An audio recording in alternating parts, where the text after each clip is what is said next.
Pipila ka mga non-essential establishment sa Cagayan de Oro City ang gipasiradan human nagpabiling abli luyo sa gipatumang community quarantine sa syudad.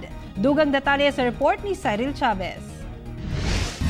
Gironda sa Regulatory Compliance Board kon RCB Cagayan de Oro ang mga establishmentong nangabre luyo sa community quarantine. Ilaha gipamutangan og advisories og gipang siradan. Sagad sa mga napasiradan mga barbershops, salon, general merchandise stores ug uban pa.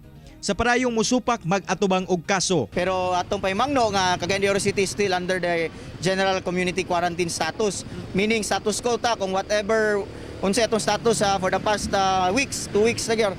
Mo gyapon kadtong mga shops nga essential non-essential mo gyapon ang atong application. So hinaot ta sa kooperasyon o pagsabot sa atong mga katawhan. Lakip sa giadtuan sa RCB ang mga ambulant vendor sa JR Borja Extension aron pahimangnuan nga mutuman sa mga preventive measures nga ginamando batok COVID-19. Gisuta sa otoridad ang presyo sa ilahang mga ginapamaligya. Kini aron masiguro nga walay mag-overpricing, labi na karon nga adunay price freeze nga gimando ang DTI. Ato nang gina-implement of course ang CPCC katong mga alcohol nato, mga illegal nga seller, online sellers, overpriced sellers, medical equipments, etc. Apil na diya dayon ang bugas ato pagyapon gi-monitor.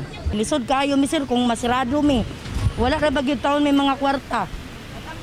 Wala kampo mi nga mahumana unta ning COVID sir. Oy kay lisod kayo kami wala mi pangita sidewalk vendors biya mi dito sa Kugon. Wala mo nang kami diri na lang mi tabang-tabang na lang mi sa akong papa para maka-income pod mi makakaon akong pamilya. Kauban si James Yap sa kamera. Ako si Cyril Chavez para sa One Mindanao.